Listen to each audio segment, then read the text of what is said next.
Yes. All right. So, Okay. with mic on, You know? it should be better.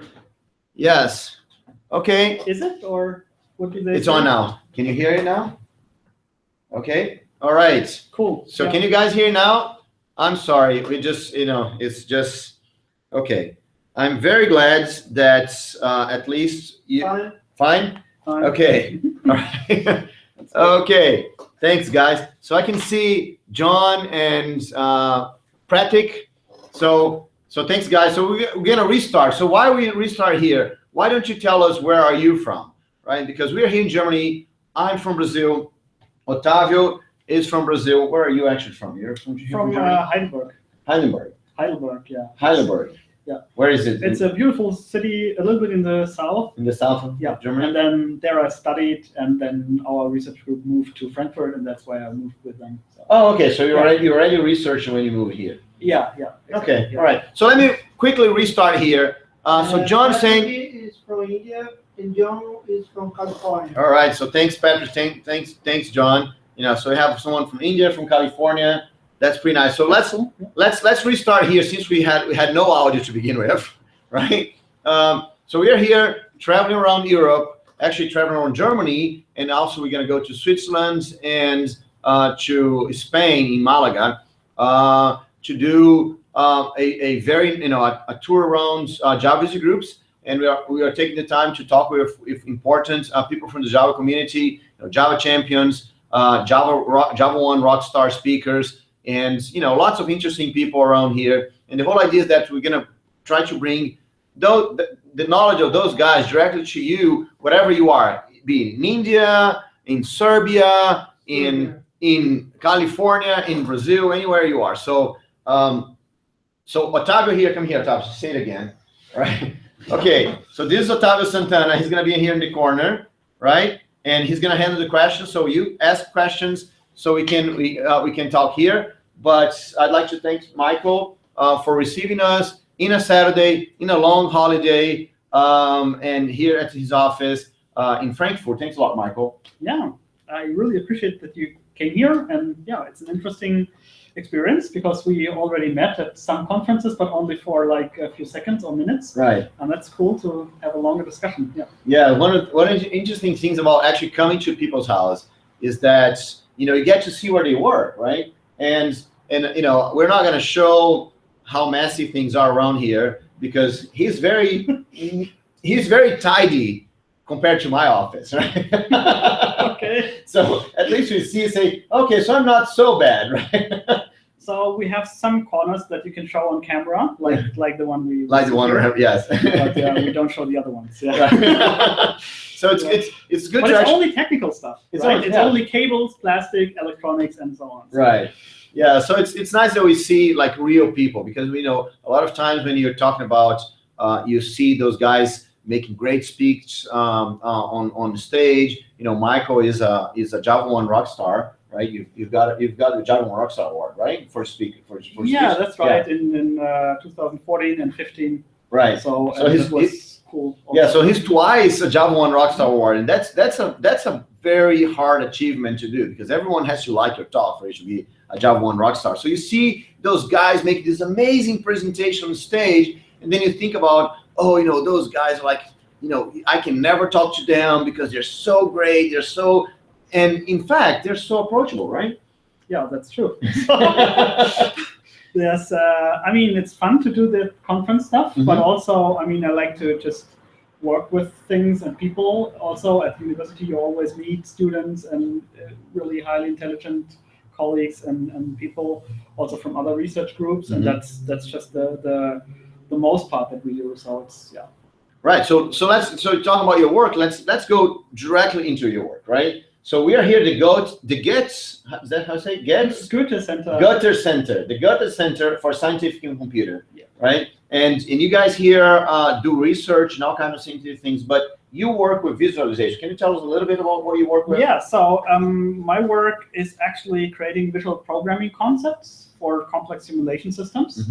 And so for that, you have to have some knowledge what we do here. So most of us are mathematicians, computer scientists, physicists, and so on. And we build numerical simulations for simulating processes in nature, technology, and so on. So we simulate nerve cells in the brain, or technical stuff like car crashes and so on.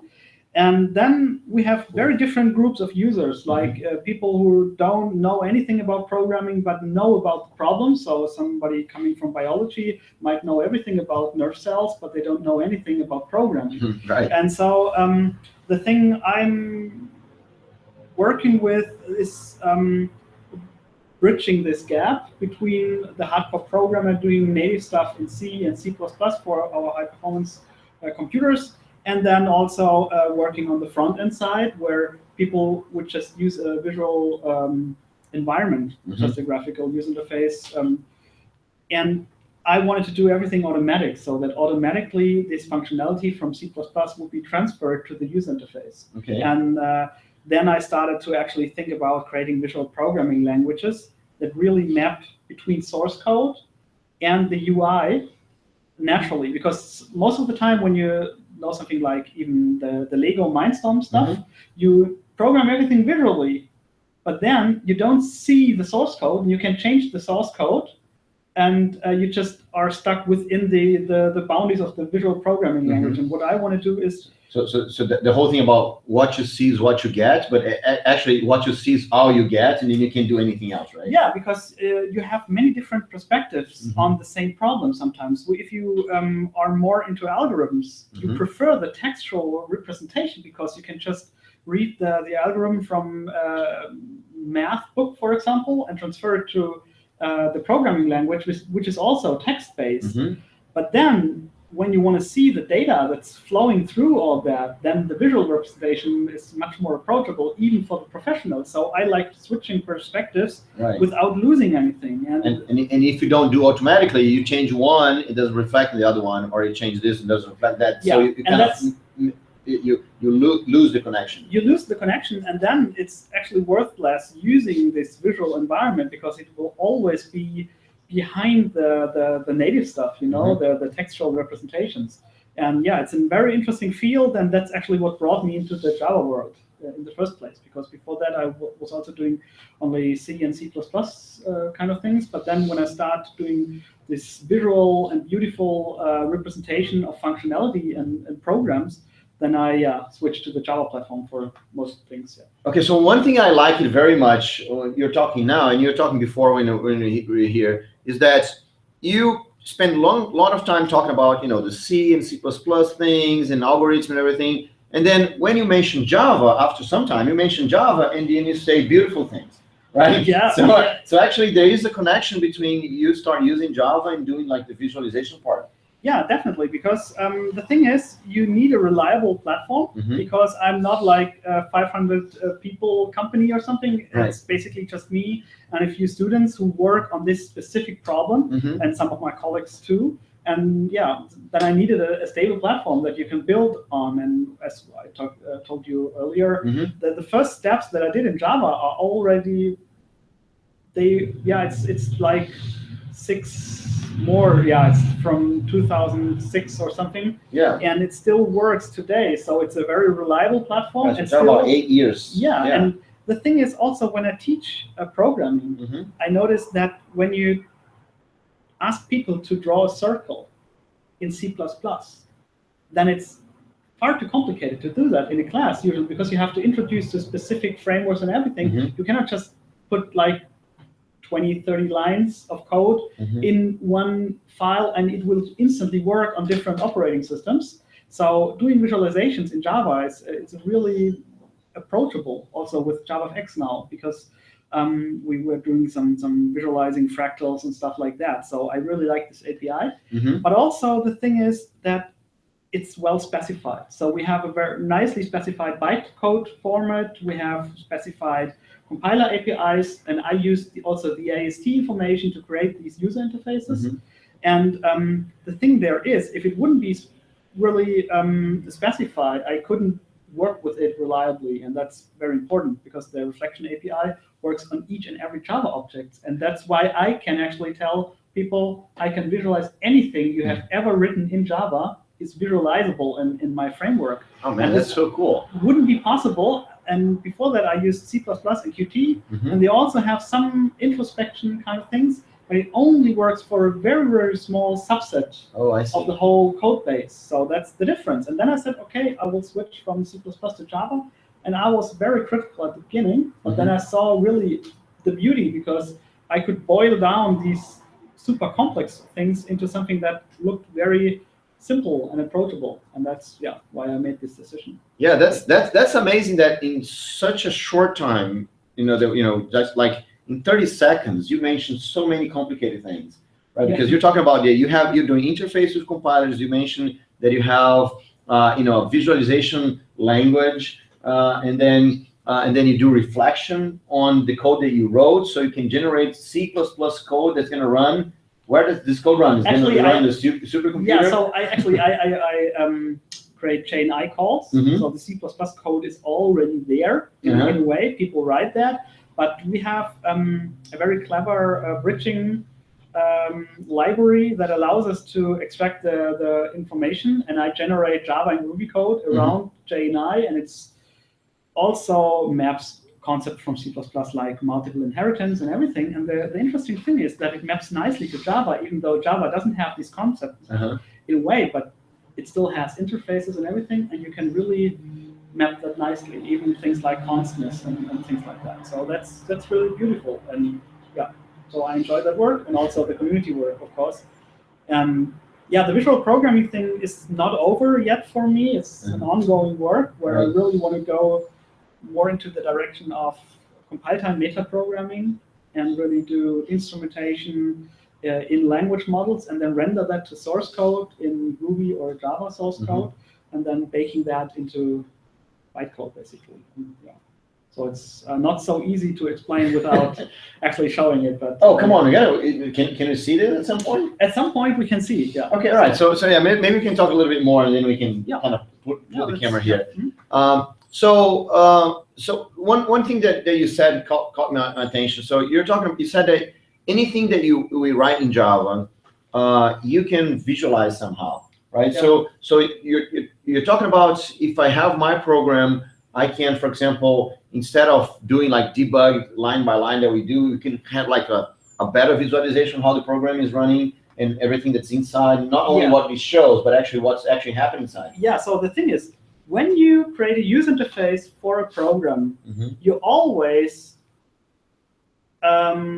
refer to certain specifications, like this is the specification of text, so this is how text should be visualized. This is how a PNG should be visualized, and so on. But these things never change. We have just very few data types that we use on a day-to-day basis. So my first idea was to just use the Visual Reflection API and having a visual dictionary for all that, for Java 3D, for 2D images, text, Boolean, and so forth, numbers, and so on. And then I would just visualize the interface of each and every Java object. And that was actually even worked very well, but I couldn't look inside the source code, not inside the actual control and data flow. And then, for my PhD right now, I'm extending that to the whole program. So you just write a Groovy class, and then you see all the intermediate visualizations.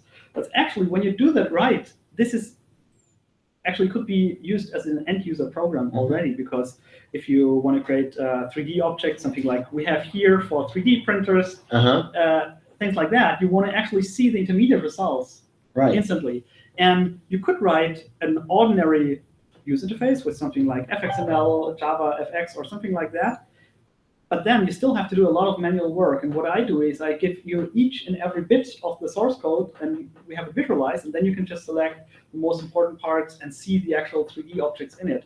And the thing is, as I said earlier, all these data types that we use, we only have to map that once to the user interface, and we do that all over again, even though we use sophisticated frameworks that help us with it. But still, there's a lot of repetition going on that we, still are willing to do, actually, even nowadays. So So you're actually, it's not only about having a tool that you can take a look at what you're doing, but you're actually generating the user interface automatically for your user. And then some situations you can also change the visualization and change for example, double value that represents the radius of some 3D object.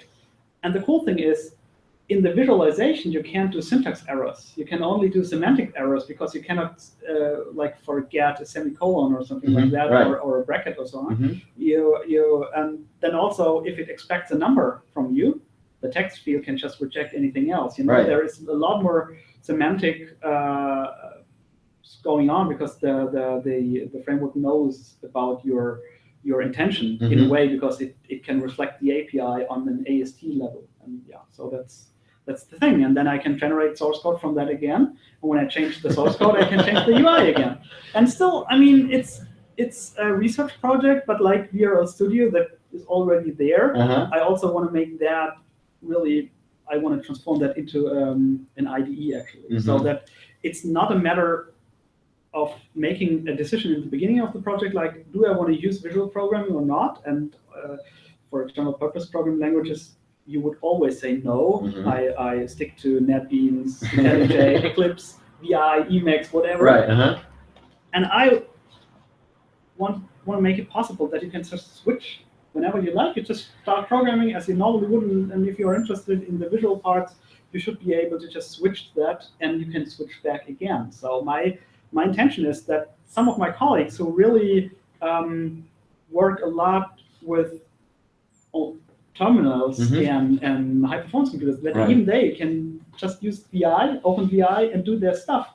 And still, I can show the differences in the visual programming interface. So that's pretty cool. So let me just kind of switch gears a little bit here, but still on the visualization side. You mentioned JavaFX, right? Yeah. And JavaFX is well, not exactly brand new, but it's a pretty recent addition to the Java world and everything. And it came in a moment where a lot of people were thinking of Java much more as only a web kind of thing, a server-side kind of thing. And then suddenly JavaFX comes, and it's a very, very powerful desktop environment.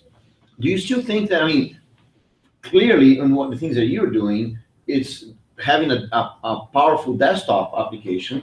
It's it can't be done with web, right? But is this like a one thing that's it's very specific to your project, or do you see this happening around more interesting projects or interesting visualization that needs to be done on desktop applications? Actually, first of all, I still think JavaFX feels new, because I did a lot of swinging development, and I still do today, and it still feels new. Oh, it feels new, good. Even though it isn't, of course, in many ways, but it's a good thing that it isn't, because it has matured a lot over the years. And the rich client approach, I didn't only use that for my visualizations. I also wrote an application for Sonos speakers, for example, which is a desktop app for Macs. And I also decided to use Java and JavaFX for that. And some other projects with a colleague of mine.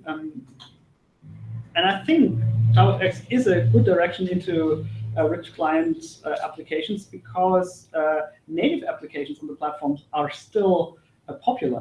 It's not everything like Cordova or JavaScript containers, and not everything is within Electron or whatever framework. And so I really see that, because the Java idea was to really run on all devices. Yes, exactly. And in a way, it fulfills this goal, because we're running on mobile devices, and even though we have different VMs on Android and so on, we still run Java on many devices.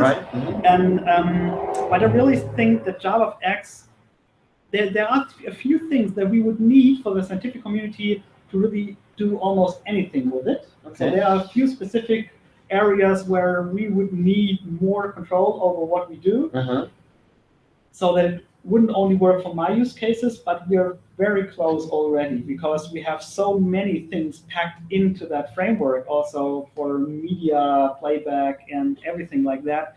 And I was also doing some fun projects where I would record video in JavaFX and then playing it back with the JavaFX media control and stuff like that. So you can also do really impressive projects. And I think the rich client approach is a good one, because cornering Java into only the server-side use cases limits it it's so in so many ways because the APIs and the whole platform is so strong also on the client. Right. We have so many features, and we just shouldn't just abandon them for like fancy frameworks. Like as I said, the JavaScript things. I'm not against them because they also have their own kind of beauty. But I still like the Java approach because everything is so stable. And as I showed you earlier on this old computer, that stuff runs on Java 9 early access still. And it was done in Java 1.4 or something, and it still runs without any changes, not even to the bytecode, and that is just impossible with the JavaScript approaches. Right. Yeah. So let's get back to the compatibility in a minute. But it's interesting that a lot of people still think that only web applications are the future, but at the same time, you get all of the applications on your phone. They're usually something that you download, you install it, so it's a local application. You have things like the Apple store on your computer that you have all those applications that actually all native applications that you can actually run. So Java can play an important role right there, right? Yeah, the thing is, when I first heard about Java, it was a magazine that told us that everything will be in the cloud. They didn't call it cloud, it was in the 90s, but they said, okay, you just bought a hard drive about like 600 megabytes or something, you can soon throw it away because everything is going through the network, and we'll have just only very thin clients. Yes. There, they were talking, of course, about Java applets and everything. Right. Yeah, but still, the network is the computer. Of course, and it was quite popular in some circles, and the idea was appealing to many of us. But the thing is that Apple showed how popular native applications, even in a mobile space, are, and how much money you make from that. And Android is kind of showing that as well. They use Java, but it's still a kind of native feel to it because they provide native Android APIs, also for C++, C, Java, and so on. And they still show that this is a popular approach, and also like your MacBook here, the App Store there, and there are so many native apps that we use. And I see the strengths and the advantages of the browsers for many parts, but not for everything, And I think also the beauty with JavaFX is you can visualize web content within JavaFX. And for my first presentation where I showed an IDE, I was surprised because the tech support wasn't finished with JavaFX. I said, okay, oh my God, what am I going to do? Because in 2 weeks I have to do my presentation, and it's just not going to work because I was used to the Swing tech support and was very sophisticated. And I said, okay, there's nothing. But then I just took some JavaScript editor library and I put it into a node, and it felt like a native component in a way. And that's also the power of mixing rich client stuff with web stuff and so on. So that's pretty cool. So you mentioned the old computer that you have, and that's you're saying the story that you found the old computer from your boss, or from your old boss. Yeah, it's my instructor, and also a very good friend. Okay. And he actually introduced me to Java because he said, "Yeah, let's try that Java thing." And I said, "No, I'm not crazy. I want to be with, bare metal on the CPU, and I want to control everything." And then he said, "Okay, just try it, and maybe you can do your work with Java." And then it took me a few days to get used to it, but then I was very surprised how much I could do. And we had a discussion with some friends about which platform shows backwards compatibility or so on. And then I looked whether I could find the binary. It's still on this old machine. It's a PowerBook from like 2005 or something. And this was a completely different architecture from what we use today. And I could just grab the jar file and run it on my machine, on my Ubuntu desktop, and on Mac and Windows, and it would still run fine at a much better performance than it would at that time, because Java had some issues with performance at that time, but it's so damn fast without any reconfiguration. It's all kit. Yeah, and that's pretty cool. Yeah, it's pretty nice. I'm doing Java a little bit earlier than you did. Yeah. But I still got some early things that I did with Java. Some because I was at Sun at the time, and I was doing all kinds of demos and everything. So I still have some demos that I have the jar files from 1995, 1996, right? And they still run fine, right? I still keep them around just kind of to show people that it's possible to do this. And this whole notion about backwards compatibility is something that a lot of times we in the Java world, we take so much for granted, right? We just assume it works. But this is when you see some other languages, some other technologies, people don't take this for granted, right? People kind of, you know, if the language evolves, something just stopped working, and they're like they don't care too much. So why we in the Java world think it's so important to keep the backwards compatibility? You know, we have things like people are trying to deprecate things or remove things from the VM or things like that, and everyone cries fool, like, oh no, don't do it. Why? Right? Why can't we just drop all those baggage and move on? Yeah, I mean, the thing is, it's a huge investment, and for us in the research community, it's very important that we can reproduce our experiments. So if we just, after 2 years or something, we could just throw away the thing, it would be very complicated. And I'm building some parts of a library that I will use 2 or 3 years later, and then I have to just grab the jar file from local Maven repo or whatever, and I have to trust that it works. Otherwise, I couldn't do my work. We would have to have much more developers, and then it would be possible, of course, but that would slow us down. And at the same time, I really appreciate the work that they do, so they don't make so much promises with implementation details in newer JDKs. Yeah. So Do you have questions? there's a question there. Yes. Yeah. All right. Oh, okay. So Can you read the question, because you can't read from here? Yeah. The question is from one guy from Brazil. That is Otávio Santana. That's from you, the question. So just ask the question. What do you think about the DSR 377?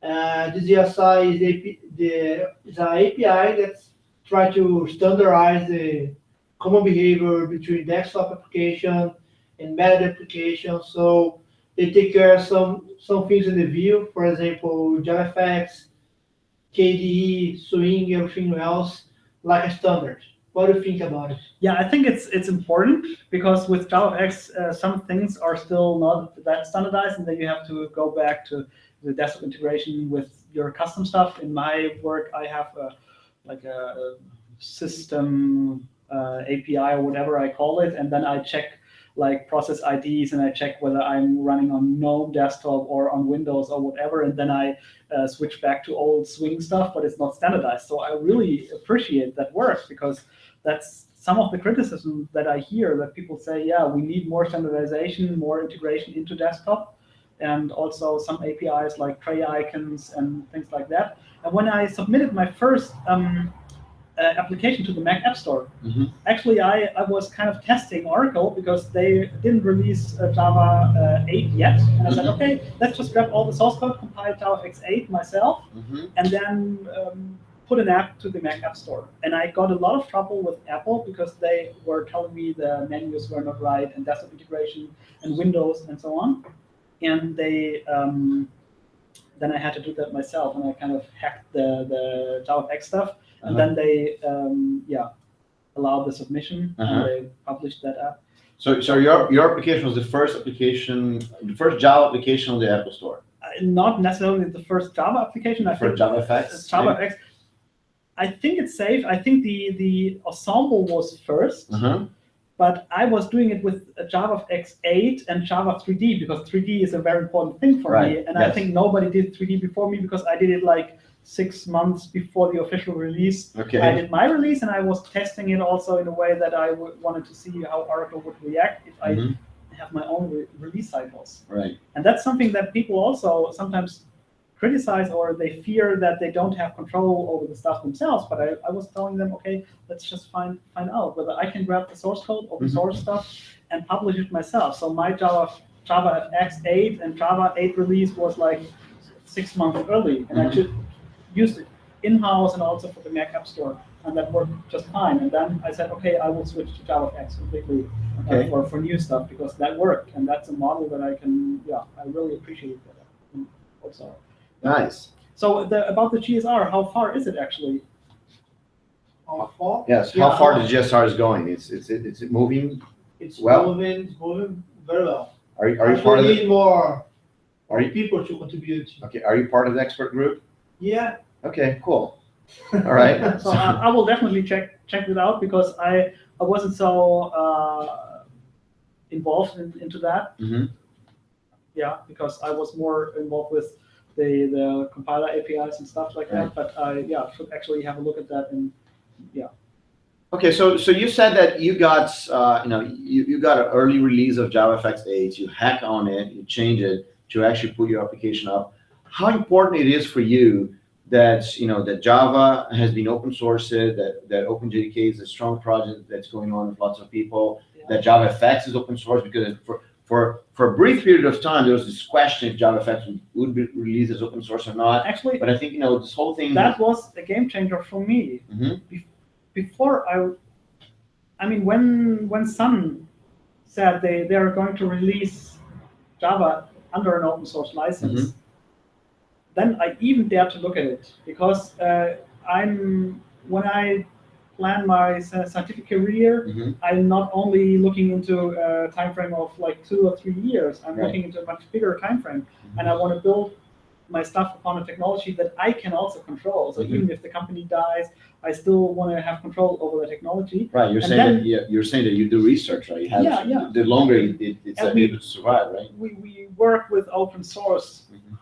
almost exclusively Okay, in a way. cool. So Uh-huh. and also JavaFX. That, as I told you, that was the test for me whether this open source repositories. I mean, they look nice, but do they work actually? Do I get out a fully working Java platform plus JavaFX? And I tried that, and it worked very well for me. And then I said, okay, I'm going to use it. Mhm. And that was actually a very critical question that I asked myself.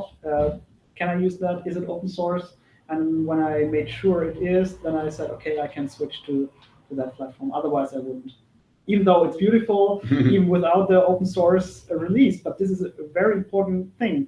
Even though I really appreciate the new stuff that Oracle put into it. I mean, binding your career completely to just the will of one company or a very small set of companies Right. it isn't a good idea, and also isn't good for community. And I think this is working pretty well. As you said, I mean, we are a big community, Mhm. and we can contribute stuff, and we Yes. can contribute ideas and do bug reports and stuff like that, and can make proposals and everything, and that's important. And we can still do that, and it's still a very stable platform, and that's cool. That's very nice. So you said one word that I'll have to run away with it. That is career, right? Yeah. You mentioned career now, and one of the things that we are talking here during this tour is helping developers kind of make their decisions, their careers, and improve on their careers. So, you said that when first someone told you, let's take a look at Java, you're skeptical and everything, but you took that decision and it was good for you, right? So can you remember other decisions like this as a developer, right? And you're a researcher also, but you're also not a developer. As a developer, things that you did that actually moved you forward, in your knowledge or in your career or in your academic environment. What are the things that you did that other people could kind of repeat the things that you did to improve their own careers? So I think it's very important to be open-minded, Mhm. even though it was difficult for me because I thought this whole Java thing can't be any good. I thought I still tried it, and the thing is also on the Java platform you can move to different languages as well. Ruby was kind of that moment because it has a so much more approachable compiler API. Mhm. You can do compile time metaprogramming, even though it is actually a more dynamic language. You can do even static stuff. And I think it's very important to look at different programming languages, and even within the boundaries of the JVM, you have a lot of options. So I would also look at functional programming languages, even though this is not one of my main interests. I still have a look at them, and I find it's interesting. Also, from being a mathematician, it's interesting concepts are implemented there, and being able to write native programs in C++ and so on also is, I think, a very good thing to do. for your career, because sometimes you have to dive down and do something. You could do hotspot hacking or something like that.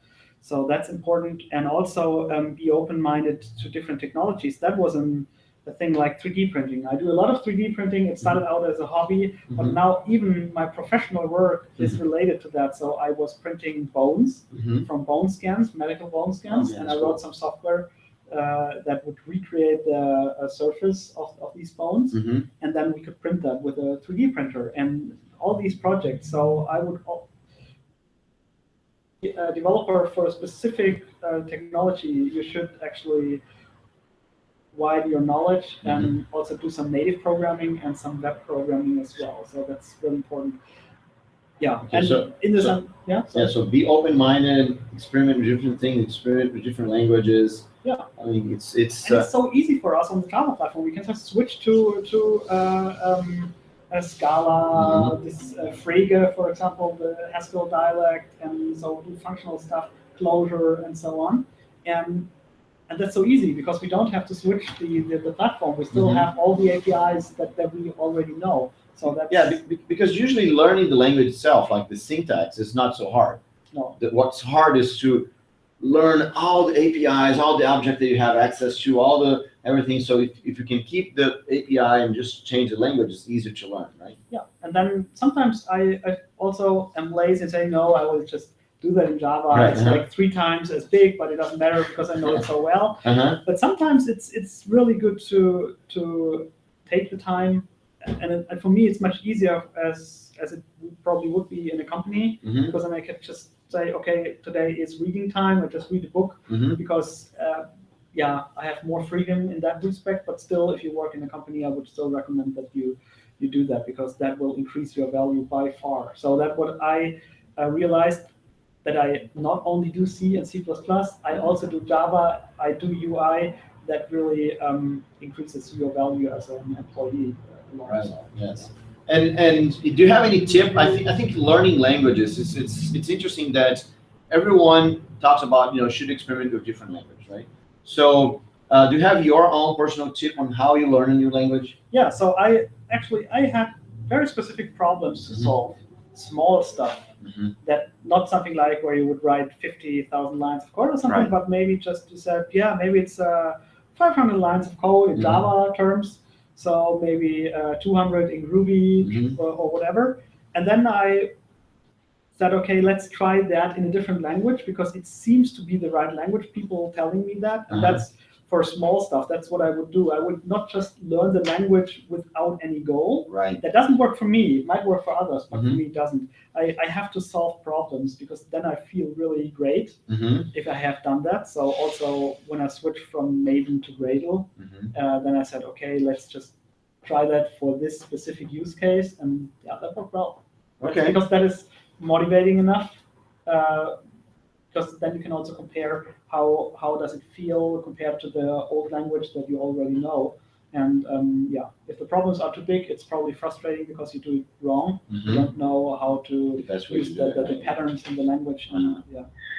Okay, that's pretty cool. Now, do you actually mix? So you fix a small problem in a different language, but do you actually mix many different languages in your same application? Like you're doing your application in Java, and then you have a small thing here in Scala, a small thing there in Groovy, a small thing there in something else, or you don't do it like this? I mix C++, Java, and Groovy. Okay, so all the time. That's what I do all the time. C++ and Java more or less because I have to, and then Groovy because some things are just, Groovy is a very good way to write glue code between different stuff. Okay. And sometimes I also integrate other languages, but not so much into one project. But like I have 3 main languages, 2 on the Java platform, one native that I mix on a daily basis, and that works fine. I mean, Ruby and Java, the Groovy compiler can just compile Java code as well, so that's an easy one. Yeah. Okay. Pretty cool. So we still have some time left. I'm not sure if anyone has any questions, so let us know. But can you show something? Yeah, here? Okay. So bear with me a little bit because the camera is gonna tremble a bit while I move it around. But I'm gonna bring the camera here. Okay. Can you guys still hear me fine? So we're, Yes, all right. So let me, here on the MacBook. yes, okay, let me just kind of move the camera here a little bit. All right. Okay, so yes, so let me, okay, all right. I think it's fine. Okay, I think it's fine. Okay. Yeah, just keep showing. I'll follow here with the camera. Okay. So this is my visual programming environment. Mm-hmm. And let's just try out a few things. Okay. So here you see a canvas and some windows. Uh-huh. And what I can do now is I can just write source code. So in this case, it's a Groovy class. So I can also zoom in a little. Okay. And so just forget about the annotations and so on right now. We just have a look at this method. Okay. And what you might see here, I don't choose a file where to save this source code or anything like that. I just hit compile. So that's actually like real Java code in the middle of your Yeah. So and the thing is, I'm extending the process I'm actually running in. So it's not like an IDE with a separate process, but I'm just extending the one process, and that's what I get. So when I compile that, I instantly get this user interface right here. So that's how you create instances. You don't even have a way to do it any other way. So I can close that now. I can just invoke the methods. So it's a really visual approach, and I can still access the source code here. And that's a really important thing, because usually when you see a user interface, you don't see the code that defines the functionality behind it. You have to download the stuff from GitHub and so on. So it's actually much more complicated than that. So that was one thing. Now let's do something different. Like here, kind of the same thing. We just add 2 integers. Yes. I compile it, create an instance. And I get this component here. So do you see anything? Yes, or? I can see fine. Yes. Okay. And so now I can just put in some numbers here. And I can run it. And if I do something wrong, like I put in 2A here, I get an error message that says, no, this won't work. Okay. And then this is the interesting thing here. I can do data flow programming as well. So I can create 2 instances, and I can forward that and say, this computation depends on that one. So we just add 1 again.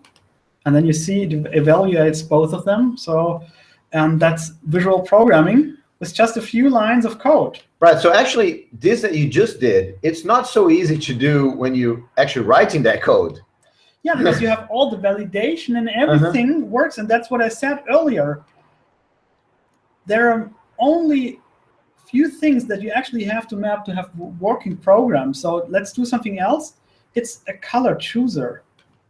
How would you do a color chooser in Swing or even JavaFX? It's not that easy, you know? Right. What I do here is basically I just return a color object, and with this annotations, I can give it some recommendations on how to do the visualization, because you not only want to see text inputs all the time, you know?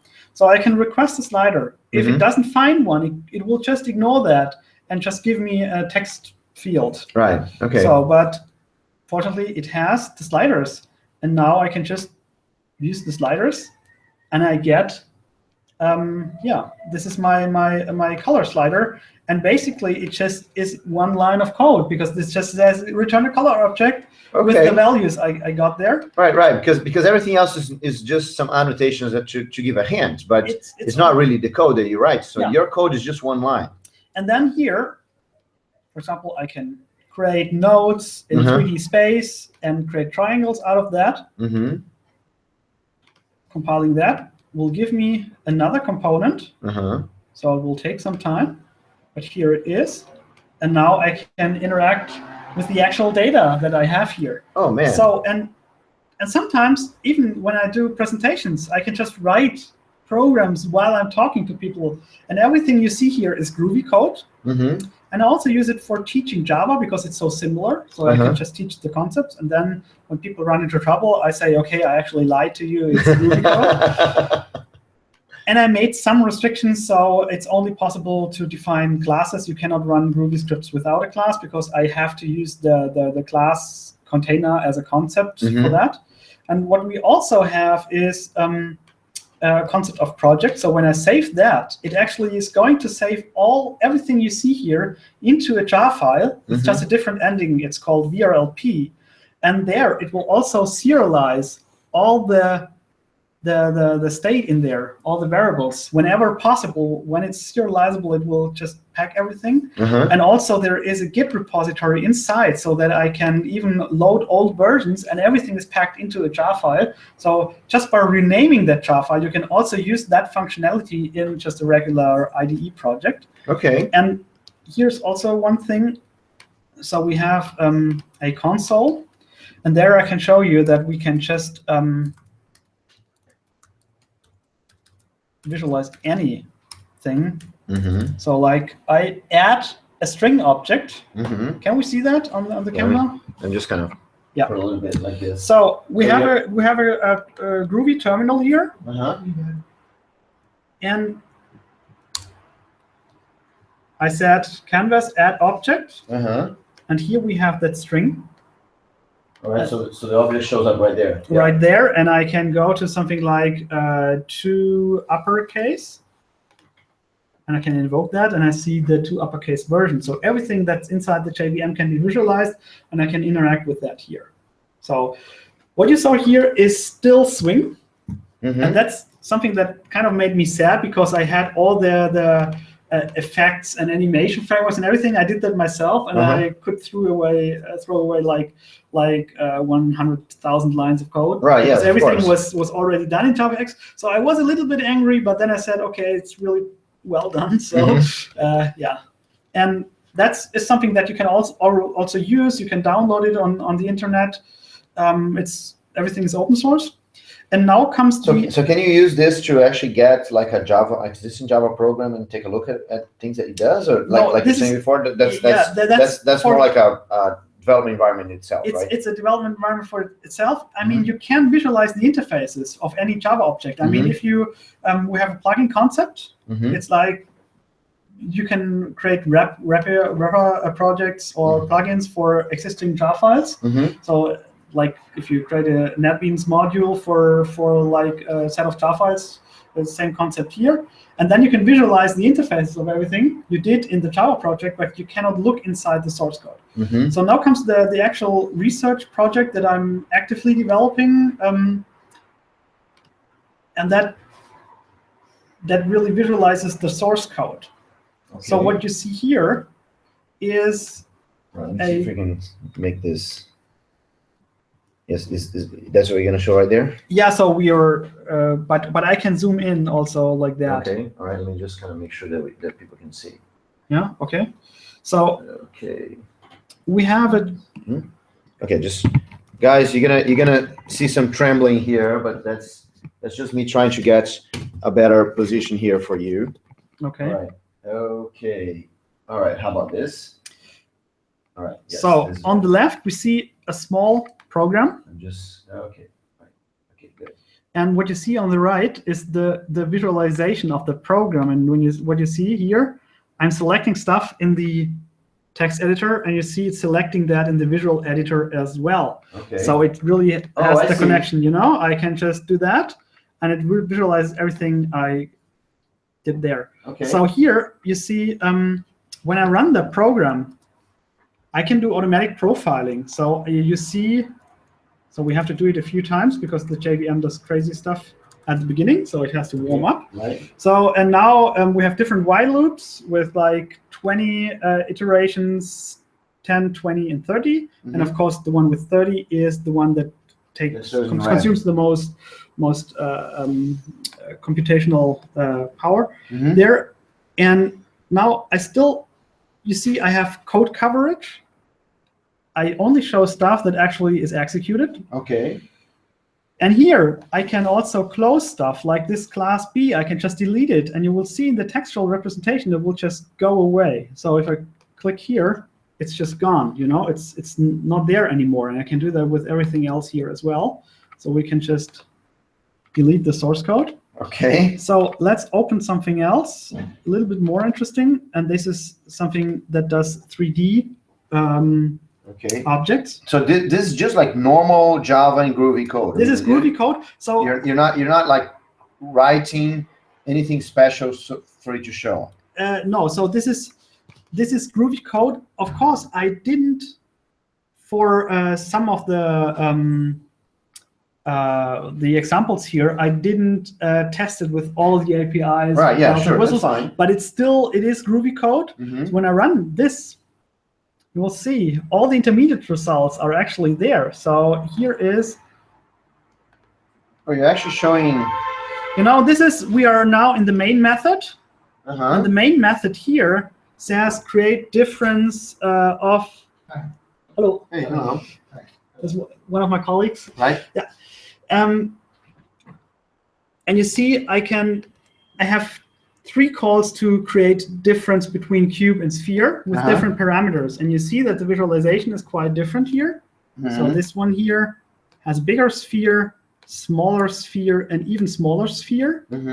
And what you see here, I can even change these values. You see, I have here 2 input fields, and I can change that, and you will see that it instantly changes in the source code. So in the source code, the second call to create div says 13 as first argument and 8 as second. And if I delete this 8 and say 0.9.2 or something like that, it also shows that in the source code, you know? That's pretty cool. So actually, you could use this visualization and use it as a program that people could actually use, even they don't do programming, and then they even can share the source code that defines that program. And so we are running the compiler at runtime, you know, just like before. I can run it again, and what we see here now is we have a bigger sphere, you know. And here you see, wow, it doesn't connect anymore. I can't print that because it's too thin.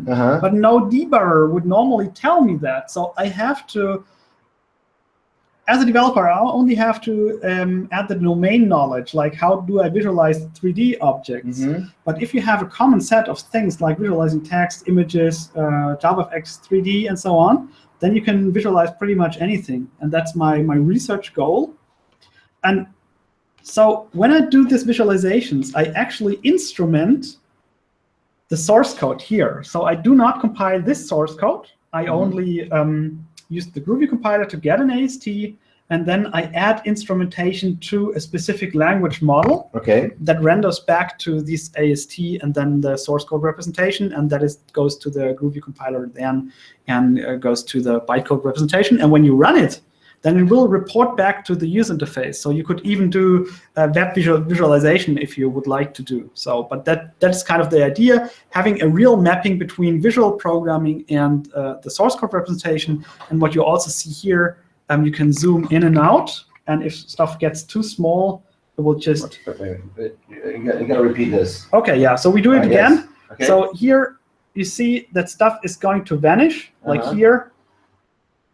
And here it will also vanish because then we can balance the scene graph. We don't have too much in the scene graph, only stuff we actually need at that moment. Right.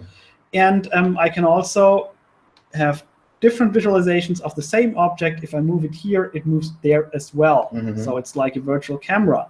And that was very natural to implement in JavaFX because it also has this hierarchical approach. You know, it has a scene graph, and this is basically what I do here with all these windows. You know. Okay. So basically, this project is on JavaFX, right? It's all JavaFX. The previous one was all Swing. So of course we can integrate JavaFX components there as well, but it's basically a Swing project. Right. This is JavaFX, and I'm working on integrating that into the other environment, but first I have to finish my work on that one for the instrumentation algorithms and everything. But as you see here, the goal is really to have a visual representation of textual programming languages. and really make the data approachable, so that you can instantly see the data. And what we could also do, since we already have that information, when I select stuff here, it selects here as well. I could even add the visualizations to the textual representation as well. So and my goal is to do that at least for Ruby and Java. And I don't know if we can, when I did my PhD, whether we could do some community projects to do other languages as well. So that's open to discussions. Yeah. Oh man, that's really, really cool. Basically, by adding visualization into the source code, you're giving a completely new perspective of the code that we write. Yeah, definitely. And what you see here also is you also get profiling information. You see this here is the most expensive one, because this actually does the computation between the cube sphere, and it does compute the difference of both, And it's also kind of a documentation when you want to see what the create diff method does. Actually, it kind of says in the name, but if you really want to know, you just go to the visual representation of the source code and you see, it takes a cube, a sphere, and then it creates the difference. Oh, that's what this method does. Right. So and I found it completely amazing, the fact that you show like the step-by-step inside the method. So it's not only the result you're talking about. You're not only showing the result, you're showing everything that happened inside the method. Yeah, so as detailed as the source code is. I mean, if you use API that comes from bytecode, I'm not going to show the control flow and everything. You could do that as well. I don't do that now. But that's kind of what I wanted to do with the project. I wanted to visualize each and every Gradle project. And I'm not done yet, so there's a lot to do, but it shows the concept, and it already works with normal Groovy code. Okay. And you can actually visualize multi-project setups as well, and you can just have a landscape of files, and you see also how they refer to each other. You can visualize like something like loose coupling or concepts like that, and you can do code analysis and things like that. Yeah, that's pretty cool. I think the guys that are doing the Jigsaw right now could really, be helping with like a visualization of all the connections between every object in the Java world, right? I think they had to do something themselves. Yeah, that's true. Yeah, we could have done that. Yeah. Okay, that's pretty cool. All right, so I think we're kind of a little bit out of time, but I mean, I think we have a question there. Actually, John say amazing. I love your new research project. Okay. Cool. Thanks. Yeah. So okay. Like it. Yeah. All right, guys. I'm gonna just trembling here again. Let me put the camera back here. So, oops. All right. Okay, let's get back here. Oh, there's a new question.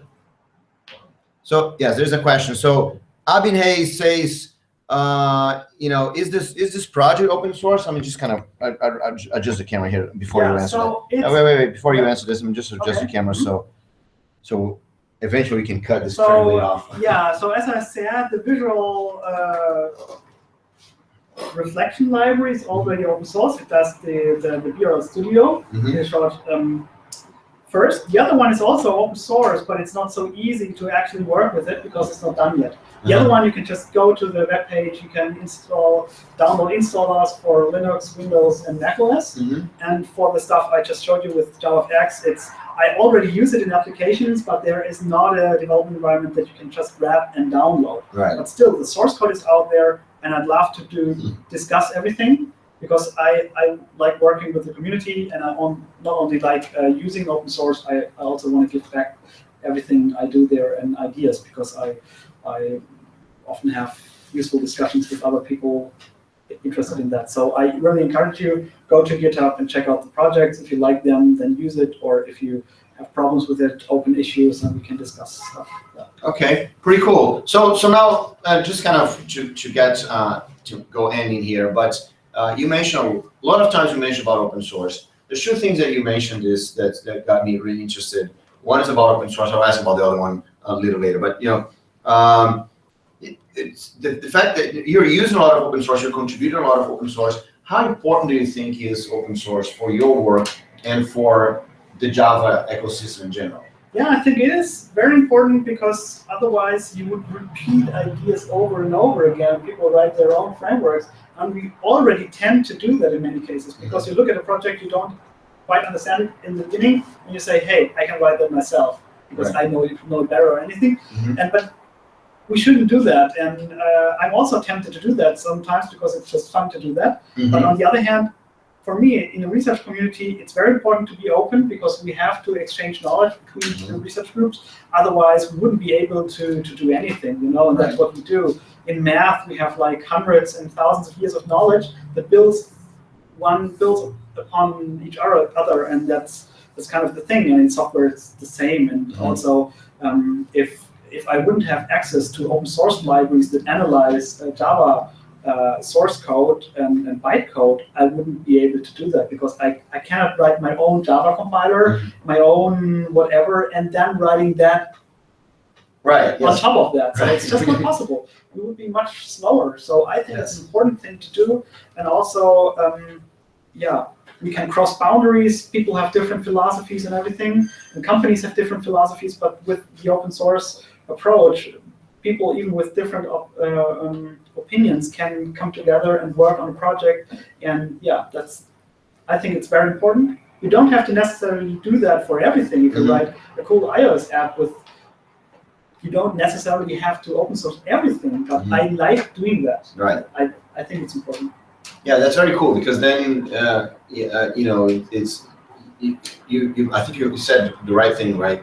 We are evolving so much in the society in general because we can build on top of all the mathematicians that did research before, right? Not only research, but actually apply this to real life problems in the past. Yeah. We can build on top of that. But not everything that we build with software we can just build on top of because a lot of things we don't have access to. But if we could, all of us would advance much faster in software than like we did in math. Yeah, definitely. And it's also rewarding if just one person looks at your source code and makes some comments to that. It's a good feeling, right? And if you do only on your own, you won't learn from others. I learned a lot from other developers because when I was new to Java, I saw, oh wow, these guys already know it. And then I could just look at their projects and see how do they actually tackle that problem. And that's also important. Reading source code. And when you come to that point, also with the native stuff, I experienced that when I can read the source code of projects like KDE and GNOME, and you actually understand what they do, even though I do not contribute a lot to that, I'm able to read that and I learn from those as well. And that's really a very cool thing that you can do that. That's really cool. So talking about good feelings, Alan here said, yay, very interesting, Michael, congrats. So how about good feelings like this, right? Yeah, that's a good feeling. Yeah. Cool, thanks. Yeah. Okay, all right. So the other thing that you said, okay, we are totally out of time here, but I know, bear with me for a minute. I know it's about an hour, but we can. It's such an interesting thing. We should extend a little bit. But one of the things that you mentioned many times, and it's kind of hit me in my brain very strongly, is about beautiful, right? You not only mentioned beautiful many times, but then you showed what you have, right? And you talk about source code. And programming and editing things and everything you do there is so beautiful. I mean, so much care in the transparency and the colors that you have and all of these, so much care. So you think that software development is a beauty thing? Yeah, that's why I call this thing canvas, and I draw on the canvas. And actually, once I wanted to study art actually. Cool. And I did painting and so on. And I think having a beautiful environment is a good thing to do. Like when you only work with, let's say, really complicated things, ugly stuff, then this is probably without joy, And I think it's a very important part. I want to make things beautiful. It's not always perfect, but I mean that's how it is. Right. And I still like to increase stuff and make it prettier. I think it's, visual program environments are for the eye, right? And you should enjoy that as well. So if it would just be ugly, then there's no point in making it visual. Right. in my opinion. That's pretty cool. So actually, I see, I'm kind of far from the computer here, but I see lots of text coming up. So John says, keep going, right? And Albin Day says, Michael, I thought out of the box. Wouldn't it be great if 3D models created in JavaFX can be printed using a 3D printer? Yeah, actually we have 2 printers here in the office, and that's the software I showed you was the one that was used to produce stuff like that. So, and that is a really also. Okay, so yeah, I gotta bring the camera close to this guy, because what looks like some. It's some kind of fabric. Yeah, it looks like some fabric, textile, but this is actually plastic, right? It's plastic, and the thing is, it comes out of the printer like that, so it's already connected. You don't have to connect it like a puzzle. It looks like a puzzle, but it comes pre-assembled, and also like this one here. And therefore, the visual programming approach is really important, because then it's easier to design these parts. And the cool thing is, visualizing it with JavaFX, writing it in Groovy or Java code, is much more powerful for me than having a classical design, 3D design program, because doing it algorithmically gives me a lot more power, at least for these pattern kind of things. I mean, yeah. Okay, so how about this, Albine? You know, your wish or suggestion, it was immediately implemented, right? Yeah, but it's a good one. So yes, it's a really good one. Yes, and actually, there's a lot. I see lots of printed things here. That you've been playing around with. So I think today with the 3D printing thing, it's kind of natural, right? Everything that you think about or model in 3D in a computer, to think about printing this into it's making also, it real, right? Also amazing. I mean, when you write source code, compile a program, it's a good feeling, because you have really created something.